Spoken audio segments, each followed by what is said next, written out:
So hello people, Ram Ram, this is Diksha and I welcome you all at the platform of the beginners Nook.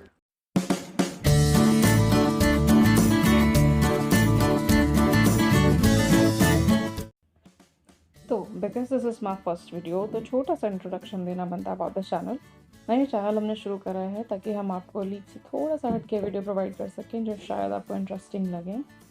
Now the question is कि ये video किन के लिए हैं। तो ये जो भी बच्चे इन टॉपिक्स में प्रॉब्लम फेस कर रहे हैं, चाहे वो स्कूल के हों या फिर किसी भी कॉम्पिटिटिव एग्ज़ाम्स की तैयारी कर रहे हों, उन सभी के लिए ये हेल्पफुल होने वाली है। और स्पेशली जो अभी करंट में वैकेंसीज चल रही हैं यूपी पुलिस की, उनको ध्यान में रखकर मैंने ये कोर्स डिज़ाइन करा है। And also I tried my best कि कंप्लीट टॉपिक आपको एक ही जगह मिल जाए और अलग अलग रेफरेंसेस लेने की आपको ज़रूरत ना पड़े। ना अभी के लिए हमने उठाया हिंदी, इसके बाद next subject will be reasoning, so stay tuned जिनको भी ज़रूरत है। चल अब देख लेते हैं कि हम पढ़ने क्या क्या वाले हैं इसमें हिंदी में। ना हियर्स योर इंडेक्स, जिसमें फर्स्ट चैप्टर है वर्णमाला, सेकेंड इज संज्ञा, विराम चिन्ह, लिंग, वचन, काल, वाक्य, सर्वनाम, क्रिया, विशेषण, देन अव्यय, वाक्य, कारक, रस, छंद, अलंकार, समास, संधि, उपसर्ग, प्रत्यय। ना ये टॉपिक्स वन बाय वन हम सारे कवर करेंगे। ओके, फर्स्ट टॉपिक था हमारा वर्णमाला, उसको हमने उठाया है, बट ये बहुत ज़्यादा वास्ट टॉपिक था तो मैंने क्या करा है, इसको 6 पार्ट्स में डिवाइड कर लिया है। ठीक है, फर्स्ट पार्ट में हम भाषा, लिपि, ध्वनि और वर्ण पढ़ेंगे। वर्ण, पद, पदबंध, ये सारी चीज़ें इसमें पढ़ने वाले हैं। और सेकेंड पार्ट में वर्णमाला, स्वर के प्रकार, थर्ड में आयोगवाग, और चौथे में व्यंजन, कारांत, आगत, यही सारी चीज़ें चौथे पार्ट में पढ़ने वाले हैं। फिफ्थ पार्ट में उच्चारण स्थान, और सिक्स्थ पार्ट में सघोष, अघोष और अल्पप्राण, महाप्राण। ओके, चल अपना फर्स्ट पार्ट स्टार्ट कर लेते हैं वर्णमाला का। भाषा, तो भाषा होती क्या है? भाषा वह साधन है जिसके द्वारा मनुष्य बोलकर, सुनकर, लिखकर व पढ़कर अपने मन के भावों या विचारों का आदान प्रदान करता है। मतलब भाषा वह साधन है, वह टूल है या फिर वो चीज़ है जिसके द्वारा मनुष्य बोलकर अपनी बात दूसरे को समझा पा रहा है, सुनकर समझ पा रहा है, लिखकर समझा पा रहा है, पढ़कर समझ पा रहा है। कुल मिला के मैं अपनी बात को दूसरे तक कैसे पहुंचा रही हूँ या दूसरा मेरी बात कैसे समझ पा रहा है और दूसरे की बात मैं कैसे समझ पा रही हूँ। तो जिस चीज़ का यूज़ करते हैं हम अपनी बात को दूसरे तक पहुंचाने के लिए, उसे ही कहते हैं हम भाषा। ओके, तो भाषा बहुत सारी हैं वर्ल्ड में, जिनके कुछ एग्जांपल्स लिए हैं हमने: हिंदी, अंग्रेजी, संस्कृत, गुजराती, पंजाबी आदि। ओके ना, भाषा के प्रकार 3 होते हैं: लिखित, मौखिक और सांकेतिक। सांकेतिक क्या होती है? जैसे तुम और तुम्हारे दोस्त अलग अलग बिठा दिए गए हैं बेचारे, अब दूर से तुम उससे बात तो कर नहीं सकते हो, तो इशारों में उससे पूछ सकते हो कि यार पहले का दूसरा क्या है, दूसरे का तीसरा क्या है। तो यहाँ तुम्हारी सांकेतिक शक्तियाँ काम कर रही हैं। मौखिक, आस पड़ोस वाले से बेचारे से पूछ तो सकते हो, लिखा हुआ नहीं देख सकते हो कुछ भी, तो पूछ रहे हो उससे, भाई ये वाला क्वेश्चन बता दे, तो वहाँ मौखिक शक्तियाँ काम कर रही हैं। लेकिन जब तुम फर्रे बना बना के ले जा रहे हो, चिट्टे बना बना के ले जा रहे हो, ओके तो यहाँ तुम्हारी लिखित शक्तियाँ काम कर रही हैं ना। उनके कुछ एग्जाम्पल्स देख लेते हैं, शायद समझ में आ गई होंगी। तो लिखित मतलब जहाँ पे रिटिन चीज़ें हैं, मौखिक जो बोल के या सुन के समझ कर रहे हो, और सांकेतिक मतलब इशारों में। ओके, एग्जाम्पल्स कुछ इनके: पत्र लिखित होता है, समाचार पत्र रिटन, निबंध रिटन, कहानी रिटन। अच्छा, कहानी अगर लिखी हुई है तो वो रिटन में आ जाएगी, अगर दादी बाबा या फिर मम्मी पापा कोई भी कहानी सुना रहा है तो वो मौखिक में आ जाएगी। ओके ना, ईमेल, वैसे इसको कहानी को हमेशा लिखित में ही लिखोगे, ठीक है।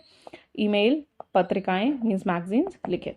मौखिक के लिए रेडियो के लिए सुनने की तो ज़रूरत है केवल, तो रेडियो, भाषण, नाटक, फ़ोन पर बात करना। ओके, सांकेतिक, शरीर या आंखों के हाव भाव से, मतलब जब इशारे करके कोई चीज़ बताई जा रही है या मम्मी आंखें दिखाती हैं तो तुरंत समझ जाते हो ना, तो वो सांकेतिक ही है।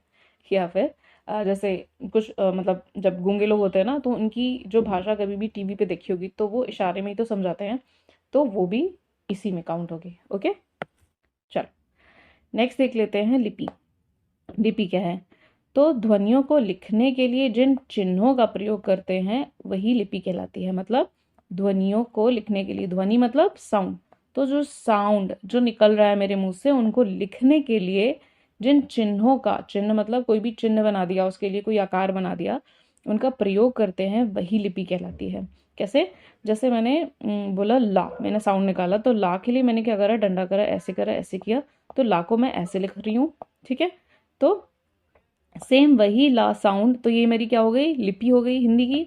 सेम वही वही ला साउंड अलग अलग लैंग्वेजेस में अलग अलग लिखा, क्योंकि लैंग्वेजेस अलग अलग है तो सीधी सी बात है उनकी लिपियां भी अलग अलग होंगी।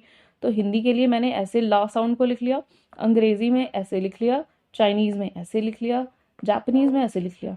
तो ठीक है, शायद अब लिपि समझ में आ गई होगी कि ध्वनियों को लिखने के लिए जिन चिन्हों का प्रयोग करते हैं वही लिपि कहलाती है। ओके ना, अब देख लेते हैं भाषा व उनकी लिपियां थोड़ी सी। हिंदी की लिपि होती है देवनागरी, संस्कृत लिखी जाती है देवनागरी में, मराठी देवनागरी, नेपाली देवनागरी, मैथिली देवनागरी, पंजाबी गुरुमुखी, उर्दू, फारसी, ऐसे करके आप सारी पढ़ सकते हैं। ओके ना, उसमें दो डाउट्स हो सकते हैं कि क्या अलग अलग लैंग्वेजेस की सेम लिपि हो सकती है क्या, और दूसरी चीज़ कब मैं इसको भाषा बोल रही हूँ, कब मैं इसको लिपि बोलूँगी, कि कब मैं हिंदी बोलूँगी, कब मैं देवनागरी बोलूँगी, ऐसे करके। तो चलो देख लेते हैं उनको भी ना। यहाँ पर मैंने क्या करा है, 4 लैंग्वेजेस लिए हैं, हिंदी, संस्कृत, नेपाली और मैथिली। ओके, इसमें से कुछ भाषाएं आपने पढ़ी होंगी पहले, कुछ नहीं पढ़ी होंगी। जैसे मैंने हिंदी पढ़ी है, संस्कृत पढ़ी, मैंने नेपाली कभी नहीं पढ़ी, मैंने मैथिली कभी नहीं पढ़ी। अब इसके सेंटेंसेस को देख लेते हैं। मैंने सेंटेंस लिया है राम खेलता है, तो मैंने उसको संस्कृत में कन्वर्ट करा रामः क्रीडति, नेपाली में राम खेलच, मैथिली में राम खेलाइत। तो मैंने कभी नेपाली नहीं पढ़ी थी, ना मैंने मैथिली पढ़ी थी, फिर भी मैं इनको पढ़ पा रही हूँ। क्यों? बिकॉज ऑफ लिपि, क्योंकि ये इनकी भाषा, इनकी बोलचाल, इनको बोलने का तरीका अलग हो सकता है, बट लिखने का तरीका वो सेम ही है, लिपि इनकी सेम है। ठीक है, लिखे जो वर्ड यूज करे गए हैं वो वही यूज करे गए जो हिंदी में यूज करे जाते हैं, संस्कृत में यूज करे जाते हैं। ओके, तो इट इज पॉसिबल कि अलग अलग लैंग्वेजेस की सेम लिपि हो। ओके ना, सेकेंड आउट वॉज कि कब मैं इसको भाषा बोलूंगी, कब मैं इसको लिपि बोलूंगी। अब मैंने सेंटेंस लिए हैं 3। इसमें पहला है राम जाता है। राम जाता है, भाषा कौन सी है? हिंदी, है ना। लिपि कौन सी है? Devanagari. Okay, Ram go to market, भाषा है हमारी अंग्रेजी, समझ में आ रही है ना, और लिपि रोमन, अंग्रेजी की रोमन ही तो होती है। और नेक्स्ट सेंटेंस लिया है राम जाता है। अब ये राम जाता है, ये सेम ऐसे ही व्हाट्सएप पे लिखते हो ना हम, राम जाता है, तो इस राम जाता है इसमें मैं भाषा, ये इसमें हिंदी यूज हो रही है, लेकिन लिपि लिपि जो यूज हो रही है वो रोमन रोमन हो रही है। ओके, अगर ऐसे नहीं भी समझ में आ रही है तो आंखें बंद करो एक बार।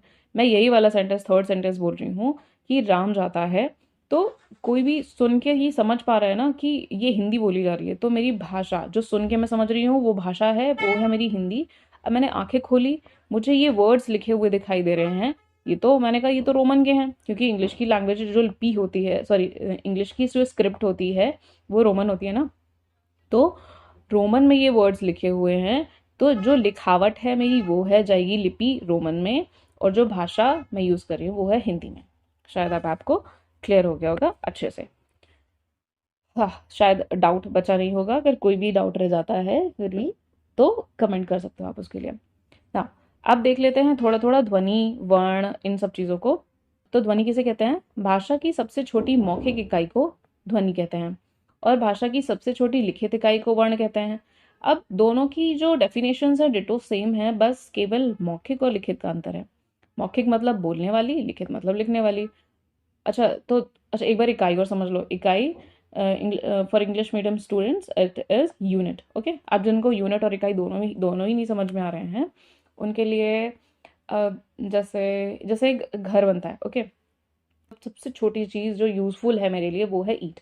ठीक है, अब ईंट से मिलके मैं बना रही हूँ, एक वॉल बन रही है। ठीक है, वॉल मिलके एक कमरा, रूम बना रहा है, रूम मिलके धीरे धीरे 2 3 4 रूम मिलके एक घर बनाता है पूरा। तो जो ये घर की प्रोसेस तक जाने के लिए जो सबसे छोटी चीज़ मैंने यूज़ करी थी, दैट वाज ईंट, ब्रिक थी। ओके, तो वही चीज़ यहाँ पे भी है कि भाषा की सबसे छोटी मौखिक इकाई को, कि मतलब भाषा मैं बोलने तो जा रही हूँ लेकिन उसके सबसे पहले जो सबसे छोटी चीज़ मुझे ज़रूरत पड़ेगी वो होगी मेरी ध्वनि। ठीक है, अब मैं उसको अगर बोल रही हूँ केवल मौखिक है तो वो ध्वनि होगी, और मैं उसी इकाई को अगर लिख देती हूँ तो वो मेरा वर्ण हो जाएगा। ठीक है, शायद समझ में आ गया होगा कि भाषा की सबसे छोटी मौखिक इकाई को ध्वनि कहते हैं। ठीक है, और भाषा की सबसे छोटी लिखित इकाई को वर्ण कहते हैं। ओके, अ वर्ण हो जाएगा। ओके, उ क य ये सारे हो जाएंगे वर्ण।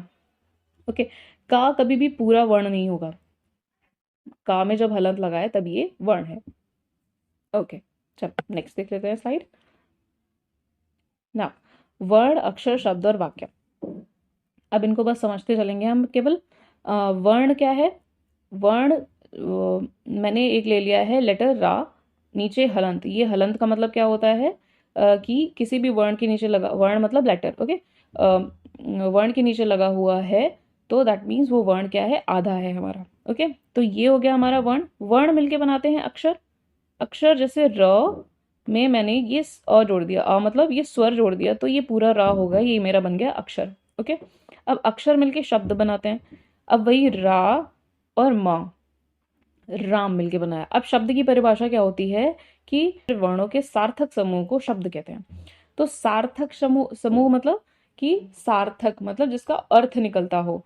मैं अगर यहाँ पे ल लप लपमकम या मतलब कुछ भी ऐसा, कुछ भी कोई वर्ड ऐसा लिख रही हूँ जिसका सेंस ही नहीं बन रहा, जिसका कोई मीनिंग होता ही नहीं है, तो वो शब्द नहीं होगा।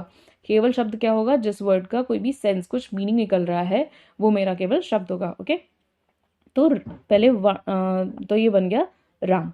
ठीक है, ये मेरा शब्द हो गया। अब वाक्य, शब्द मिलकर क्या बनाते हैं? वाक्य। तो वाक्य की परिभाषा भी क्या होती है कि शब्दों के सार्थक समूह को वाक्य कहते हैं। मीन्स सार्थक वही चीज़ है, व्यवस्थित और सार्थक, मतलब एक तो व्यवस्थित हर ढंग से लिखी हुई चीज़ें, और सार्थक जो जिनका अर्थ भी निकल रहा हो, जैसे मारा, कोरा, वर्था, ने, नाम, राम। मैं कुछ भी बोल रही हूँ, ये वाक्य मुझे समझ में नहीं आ रहा है कि मैंने बोला क्या, तो ये वाक्य नहीं है।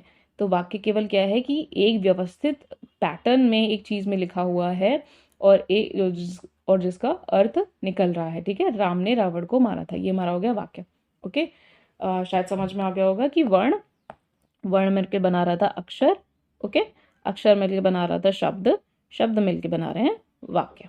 ओके ना, बस ये लास्ट चीज़ और है, इसको समझ लेना है। और यही चीज़ें लास्ट तक थोड़ी सा दिक्कत करती हैं, पद, पदबंध, ये चीज़ें बच्चों को नहीं समझ में आती, तो बस ये, और कभी भी कभी ये टर्म यूज़ होगी तो आपको ये चीज़ें पता होनी चाहिए ना। वर्ण और ध्वनि तो हमने देख ली थी कि वर्ण शब्द, सॉरी, भाषा की सबसे छोटी इकाई को कह रहे थे वर्ण, और ध्वनि जब लिख दी जाती है तो वर्ण हो जाती है, और जब बोली जा रही है केवल तो ध्वनि रहती है। और अक्षर भी हमने देख लिया था कि वर्ण मिलके अक्षर बना रहे थे, अक्षर मिलके शब्द बना रहे थे, ये भी हमने देख लिया था ना। ये पद क्या चीज़ है? पद का मतलब होता है कि पद होता तो शब्द ही है। जैसे मैंने पद ले लिया रामायण। ओके, रामायण शब्द है, रामायण। अब जब रामायण को मैं अलग, इंडिविजुअल, अकेला मतलब अलग लिखा हुआ है रामायण, जैसे यहाँ पे कहीं भी अकेला लिखा हुआ है, तो वो रामायण क्या हो जाएगा? मेरा शब्द। बट उसी शब्द का जब मैंने वाक्य फॉर्म कर लिया है, एक वाक्य बना लिया है उसी शब्द से, या फिर वही शब्द एक वाक्य में यूज हो गया है, तो वो मेरा हो जाएगा क्या? पद। ये चीज समझ में आई कि शब्द, जब मैं इंडिविजुअल अकेला अलग से कोई वर्ड लिख रही हूँ, शब्द लिख रही हूँ, तो वो मेरा हो जा रहा है, मतलब अलग लिख रही हूँ तो वो मेरा रह रहा है शब्द, और वही मैं उसका सेंटेंस में यूज कर ले रही हूँ तो वो हो जाएगा मेरा पद। ओके, अब ये पद मिलके बनता है पदबंध। पदबंध मतलब कि पदबंध किसे बोलते हैं? राम के, जैसे रामायण के रचयिता, तो रे रामायण के रचयिता मेरा क्या हो जाएगा? पदबंध। तो पद मिलके क्या बनता है? पदबंध, रामायण के रचयिता। अब पदबंध मिलके उपवाक्य बन रहे हैं, जैसे यही रामायण के रचयिता वाल्मीकि जी थे, मैंने ये बोला, या फिर जैसे ये ले लिया, जिन्होंने सीता माता को आश्रय दिया, तो मेरा हो गया उपवाक्य। उपवाक्य का मतलब क्या होता है? जैसे कोई भी सेंटेंस देखा है बड़ा सा लिखा हुआ, जैसे यही सेंटेंस ले लो तो बीच में कॉमा लगा है, एक सेंटेंस मेरा ये है, एक सेंटेंस मेरा ये है, तो ये जो अलग अलग ये सेंटेंसेस हैं ये मेरे बोले जाएंगे उपवाक्य, और यही उपवाक्य मिलकर बनाते हैं वाक्य। मतलब ये पूरा, ये उपवाक्य और ये उपवाक्य दोनों जब मिल गए तो ये पूरा बन गया मेरा वाक्य। एक बार शायद समझ में आ गया हो, फिर भी एक बार और देख लो। वर्ण, ये सबसे छोटी चीज़ थी मेरी वर्ण। यहाँ ये र, वर्ण मिलके अक्षर पूरा र हो गया, ठीक है। और अक्षर मिलके शब्द या पद, पद मिलके पदबंध, और पदबंध मिलके उपवाक्य, और उपवाक्य मिलके वाक्य। ओके, चल तो टू बी कंटिन्यूड अभी भी। अब मिलते हैं नेक्स्ट वीडियो में। Okay, till then keep learning and also please subscribe to our channel because this is my first video, तो थोड़ा सा support चाहिए होगा मुझे भी, and share it with your friends and family जिन्हें भी इनकी ज़रूरत हो। Okay, thank you.